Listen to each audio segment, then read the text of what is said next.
கப்பல் பறவை. திருச்சி விமான தளம். கணேசமூர்த்தி சோர்வாக ஒரு இருக்கையில் அமர்ந்திருந்தான். பசித்தாலும் சாப்பிடும் மனமில்லை. அம்புலி மாமா காட்டி சாதம் ஊட்டிய அன்னையை முதியோர் இல்லத்தில் விட்டு வந்தான். இறுதியில் அந்த கண்கள் நோக்கிய பார்வை இதயத்தை பிளந்தது. தன்வினை தன்னை சுடும். நாளை எனக்கும் இதே கதிதான். பெற்றோரை சுற்றி வந்து கனி பெற்ற கணேச என்பதை பெயரில் இருந்து அகற்றி இன்று ஜி மூர்த்தி என்பதே நிலையானதும் மிக பொருத்தம். 4 பிள்ளைகளை பெற்றவருக்கு நடு சந்தையில் உணவு, ஒரே பிள்ளையை பெற்றவருக்கு உள் அறையில் உணவு என்பாள் அம்மா. எனக்கு ஒரே மகன், என்னை கவனித்துக் கொள்வான், பெருமையாக சொல்வாள். நான் அமெரிக்கா சென்றபோது ஏன் தடுத்து நிறுத்தவில்லை? வாழ்த்தி வழி அனுப்பினாள். கணேசமூர்த்தியின் உள்ளம் பொங்கியது. கணேசமூர்த்தி, எப்படா திருச்சி வந்தாய்? நம்ம வீட்டுக்கு ஏன் வரல? கண்டோன்மெண்ட்டுக்கு வந்தவன் அம்மா மண்டா வர முடியலையா? குரலில் இவ்வுலகிற்கு வந்தான் நண்பன் சுந்தர்லிங்கம். புன்னகை முகத்தில் தேக்கினான். இந்த இன்ஸ்டன்ட் புன்னகை அமெரிக்க ட்ரேட்மார்க். ஹாய் சுந்தர்லிங்கம், நீ எப்போ திருச்சி வந்த? கணேஷா, உன் அம்மாவை வைகுண்ட ஏகதாசி என்று கோவிலில் பார்த்தேனே, ரொம்ப நேரம் பேசி கொண்டிருந்தோம், அவங்க சொல்லலையா? மறந்துருப்பாங்க, மனது சொல்லியது. கணேஷா, அடிக்க ஒரு தரம் சொல்கிறானே. ஒரு வாரம் முன்னால் வரை நைஜீரியாவில் தான் இருந்தேன். அண்ணனுக்கு உடம்பு முடியல, ஃபோனில் அம்மா சொன்னாங்க. பொள்ளாச்சியில் தான் இருந்தாங்க. நான் பதறி ஓடி வந்தேன். கோயம்புத்தூர் பெரிய ஆஸ்பத்திரியில் சேர்த்தோம், ஆனால் காப்பாற்ற முடியலை. அண்ணி எப்படி தனியாக குடும்பத்தை சமாளிப்பாங்க? நான் வேலையை விட்டுட்டு வந்துட்டேன். இங்கேயே வேறு வேலையில் சேர்ந்துட்டேன். பழைய வீட்டை அடுக்குமாடி ஆக்கிட்டோம். ஒரு தலை பூராவும் எங்கள் குடும்பம் தான். அம்மாவுக்கும் திருப்தி. இப்போ நீ உன்னை பற்றி சொல்லு கணேஷா. சுந்தர்லிங்கம் முகம் மலர மனம் நெகிழ்ந்து தாயை பற்றி சொல்லவும் கணேசமூர்த்தி இதயத்தில் முள் தைத்த வேதனை அழுத்தியது. மைக் அலறியது. பெங்களூர் செல்பவர் கேட்டிற்கு செல்லுங்கள். சுந்தர்லிங்கம், அமெரிக்காவில் தான் இருக்கேன். அம்மாவை பார்த்தாச்சு. என் மனைவியின் அம்மா அப்பா பெங்களூரில் இருக்காங்க. அங்கே போயிட்டு நாளைக்கு அமெரிக்கா போகிறேன். உன்னை பார்த்தது ரொம்ப சந்தோஷம். see you, பாய் பாய். அன்று அம்மா சொன்னது சரியில்லை. 4 பிள்ளைகளை பெற்றவளை 4 பேரும் கவனிக்கிறார்கள். சுந்தர்லிங்கம் போல ஒரே மகனான நான் தாயை விடுதியில் விட்டு சுகம் தேடி அமெரிக்கா போகிறேன். சார், முன்னே போங்க. பின்னால் இருந்தவர் சின்ன பையன் விமானப்படியில் ஏற முயன்றான். உடன் சென்ற தாய் அதன் கைப்பிடித்து ஏற்றினாள். இப்படித்தானே என் தாயும் என்னை வளர்த்து ஆளாக தன்னை வருத்தி கொண்டிருப்பாள். அவள் செய்த தியாகங்கள் கண்கள் நீர் சுமந்தன. ஜன்னல் பக்க இருக்கையில் முகம் புதைத்தான். Sir, are you alright? விமான பணிப்பெண். Yes, thank you. திருமணமாகி சில வருடங்கள், குழந்தை இல்லை. உச்சி பிள்ளையாரே உளமாற வேண்டிய பிறகு கணேசமூர்த்தி பிறந்தான். தாய் அதட்டக்கூட மாட்டாள். சுந்தர்லிங்கம் கணேசமூர்த்தியின் வகுப்பு தோழன். அம்மா சுந்தர்லிங்கத்தை அவன் அம்மா நன்னா அடிச்சிட்டாளாம். அவள் ராட்சசி, குழந்தையை அடிச்சிருக்கா. ஏச்செல்லாம் சமத்து அனைத்து முத்தம் கொடுத்தாள். அடித்து வளர்த்தா புல்ல உருப்பிடும், ஒடிச்சு வளர்த்தா கருவேப்பிலை வளரும். சுந்தர்லிங்கின் தாய் சொல்வார். அவர் வாக்கு உண்மை. கணேசமூர்த்தி பல தடவை அழைத்தும் தாய் அமெரிக்கா வரவில்லை.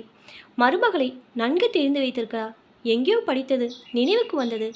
மாமியாருக்கு பல ஆசைகள். மருமகள் அழகாக படித்தவளாக, மகனின் மனம் அறிந்து நடப்பவளாக, செல்வத்துடன் வர வேண்டும். மருமகளுக்கோ ஒரே ஆசைதான், மாமியார் ஃபோட்டோவில் மட்டுமே இருக்க வேண்டும். சிறுவயதில் கணேசமூர்த்தி நோஞ்சான். எப்பொழுதும் ஏதாவது உடம்புக்கு வரும். தாயின் முந்தானையில்தான் முகம் பதித்திருப்பான். எப்பொழுதும் இடுப்பில் மகனை சுமந்தபடிதான் வேலை செய்வார். இன்று தாய்க்கு வயதாகி உடம்பு முறியவில்லை. ஆஸ்துமா வேறு. உயர்நிலை பள்ளி படிக்கும் பொழுதும் கல்லூரி படிக்கும்போது தாய்க்கு கூடமாட எல்லா உதவிகளும் செய்வான். கிருஷ்ண ஜெயந்திக்கு சீடை கூட உருட்டுவான். தந்தை காலமான பிறகு தாய் ஸ்ரீரங்கத்தில் தனியாகவே இருந்தாள். பக்கத்து வீட்டில் மாமாவும் மாமியும் இருந்தார்கள். அம்மாவையும் கவனித்து கொண்டார்கள். இப்பொழுது மகனிடம் சென்னைக்கு சென்று விட்டார்கள். அம்மா எவ்வளோ துன்பப்பட்டாலோ தனக்கென்று அவள் எதுவுமே கேட்டதில்லை. சிந்தனைகள் கருமேகங்கள் உள்ளத்தை சூழ்ந்து படித்தினர். பெங்களூரும் வந்துவிட்டது. பெங்களூரில் எங்கேயோ வீடு வாங்கி மாமனார் குடிப்பு ஒதுக்கிருப்பதாக ராஜி சொன்னாள். செல்போனை பதிவாக்கியிருப்பாள். முதலில் ஒரு காஃபி சாப்பிடலாம். காஃபி ஸ்டாலுக்கு நடந்தான். காஃபி குடித்து கொண்டே செல்போனின் முகவரி தேடினான். அந்த இடம் எங்கிருக்கிறதோ? டாக்ஸி வேண்டுமா, ஆட்டோ வேண்டுமா? நிமிர்ந்தான். சாக்சாத் மாமனாரே எதிரே. வாங்க மாப்பிள்ள, உங்களுக்கு இடம் கண்டுபிடிப்பது சிரமமாயிட்டது என்று நானே வந்தேன். ரொம்ப சந்தோஷம். கணேசமூர்த்தியால் இயல்பாய் இருக்க முடியவில்லை. மனது உழைத்தது. கேள்விகளுக்கு ஒற்றை வார்த்தை பதில்தான். வீடு சென்றார்கள். கணேசமூர்த்தி முகம் சுத்தம் செய்து உடுப்பு மாற்றி வந்தான். சாப்பிட அமர்ந்தார்கள். மாமியார் விசாரித்தார். அம்மா சௌக்கியமா? நல்லா ஏற்பாடு செய்தீங்களா? கேள்விகளுக்கு பதிலாக பாயசம் வடையுடன் சாப்பாடு. கணேசமூர்த்திக்கு ரசிக்கவில்லை. உள்ளத்தில் இயலாமை உணர்வு பொங்கிக் கொண்டிருந்தது. ஹாலில் வந்த அமர்ந்தான். தொலைக்காட்சியில் யாரோ மாமியார் மருமகளுக்கு அர்ச்சனை செய்து கொண்டிருந்தால் மாமனார் எதிரே வந்தமர்ந்து இந்திய அரசியலில் அலசினார். கணேசமூர்த்தி காதில் ஏதும் வாங்கவில்லை, பதிலும் கூறவில்லை. அமுக்கு பிள்ளையாராக இருந்தான். மாமனாரின் பொறுமை தளர்ந்தது. மாப்பிள்ள ராஜி ஃபோனில் சொன்னால், நீங்கள் பணம் கொண்டு வந்திருந்தால் இப்போதே போய் ஃப்ளாட் புக் செய்துட்டு வந்துடலாம். கணேசமூர்த்தி நரசிம்மமூர்த்தியானா? நீங்களும் குழந்தை பெற்றவர்கள் தானே? நாளை உங்கள் கதி என்னவாகும்? யார் கன்றார்கள்? கைகால் உதவாமல் போய் முதுமையில் சேர்ந்து கொண்டால்தான் தெரியும். என் தாயை வீட்டை விற்று இங்கு ஃப்ளாட் வாங்க நான் என்ன முட்டாளா? இந்த வீட்டை விற்று ஃப்ளாட் வாங்க வேண்டியதானே? கேட்டுக்கொள்ளுங்க. எங்கள் அம்மா வீட்டை விற்றேன். அதில் சீனியர் கேர் கன்ஸ்ட்ரக்ஷனின் வில்லா வாங்கினேன். அம்மாவை அதில் வசதியாக குடியேற்றி வைத்திருக்கிறேன். பழைய சூழல் மாறாமல் இருக்க அவர்கள் உபயோகித்த பொருட்களையும் அங்கே விற்றிருக்கிறேன். உதவிக்கு வேலை ஆட்களும் அமர்த்தியிருக்கிறேன். பெண்ணுக்கு புத்தி சொல்லி நல்ல வழி திருப்ப வேண்டியது உங்கள் கடமை இல்லையா? அப்பனுக்கு இட்ட பாத்திரம் ஆற சுவத்தில் கவுத்திருக்கு. வாக்கு ஒரு காலம் பொய்யாகாது. குமரி கொண்டிருந்த உணர்ச்சியை கொட்டி தீர்த்தான். மாப்பிளைக்கு இப்படி ஒரு தீப்பொறி இருப்பது கண்டு மாமனார் நடுங்கி விட்டார். பதில் கூறாமல் வார்த்தை வராமல் தடுமாறினார். காலை 8 மணிக்கு எனக்கு ஃப்ளைட் சொன்ன கணேசமூர்த்தி படிக்க சென்று விட்டான். மறுதினம் காலை கிளம்பி விட்டான். போய் வருகிறேன் 2 வார்த்தைகள். 3 நாட்களாக அலைக்கடலாக பொங்கிய ஆர்ப்பரித்த உள்ளம் அமைதியானது. விமான நிலையம் வரை உடன் வந்த மாமனார் வாய் திறக்கவில்லை. அமெரிக்கா வந்து சேர்ந்தான். நான் கூறியதை அப்படியே அச்சரம் பிசகாமல் மகள் காதில் ஊதியிருப்பார் தந்தை.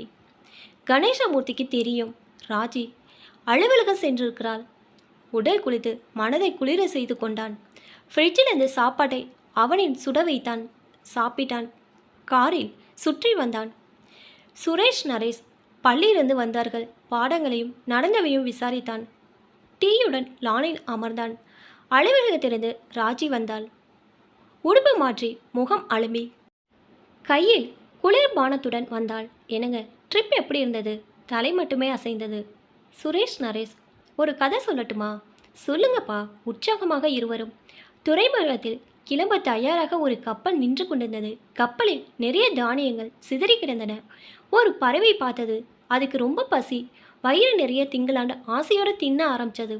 சாப்பிட்ற சுகத்தில் பறவை கவனிக்கையே இல்லை. கப்பல் கிளம்பிருச்சு. ரொம்ப தூரம் போனதுக்கப்புறம் தான் பறவைக்கு புரிந்தது. ஐயோ, தனியாக அகப்பட்டு கொண்டேனே. அது ரொம்ப பயந்துருச்சு. கரை எந்த பக்கம்னு அதுக்கு தெரியலை. எல்லா பக்கமும் அதுக்கு தண்ணி தான் தெரிஞ்சது. கரையும் தெரியாமல் தன் கூட்டு பறவைகளுடன் சேர முடியாமல் அது தவிச்சது. கப்பலையும் இருக்க பிடிக்கலை. மனசு கஷ்டப்பட்டது. அப்பா, அது என்னப்பா பண்ணும்? சுரேஷ், புது ஊருக்கு போகுமாப்பா? என்ன பண்ணணும்னு அதுக்கு தெரியாதே. பாவப்பா. அதுதான் என்னை போன்ற அம்மா கோண்டுகளுக்கு தண்டனை.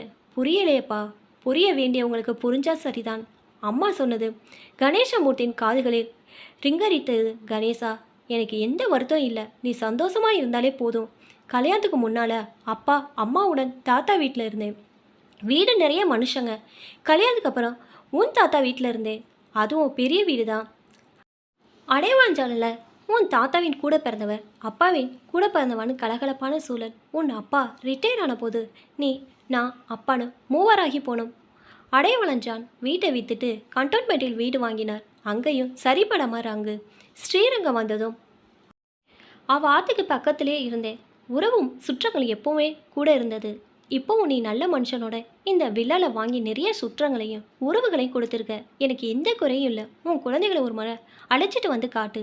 அதுங்க என்னை பாட்டின்னு கூப்பிட்டா அது என் காது குளிர கேட்டுட்டேனா என் ஜென்மம் சாபல்யமாகிடும். இனி எனக்கு என்னடா வேணும்? இறைவன் திருவடி தான் வேணும். உனக்கு பகவான் அமெரிக்காவில் பொழப்பு கொடுத்துருக்கான். நீ கவலைப்படாமல் போயிட்டு வா. உனக்கு, ராஜிக்கு, குழந்தைகளுக்கு என் ஆசீர்வாதங்கள் எப்போதும் உண்டு. வாழ்வை அதன் போக்கில் தைரியமாக ஏற்றுக்கொண்டு மகனை வாழ்த்தும் அந்த உயர்ந்த பண்பு கணேசமூர்த்தியை உருக வைத்தது. அம்மா, என் அனந்த கொடி நமஸ்காரங்கள் உனக்கு. இதயம் விம்மி திணிந்தது. கைகள் தன்னிச்சையாக குவிந்து வணங்கின. இப்போ தான் என்னோட சேனல் ஃபஸ்ட் டைம் பார்க்குறீங்கன்னா சப்ஸ்கிரைப் பண்ணிக்கோங்க. பக்கத்தில் இருக்க பெல் ஐக்கனை ப்ரெஸ் பண்ணிக்கோங்க. அப்போ தான் நான் ஒவ்வொரு தடவை வீடியோ போடும்போதும் உங்களுக்கு நோட்டிஃபிகேஷனில் வரும். தேங்க்ஸ் ஃபார் வாட்சிங்.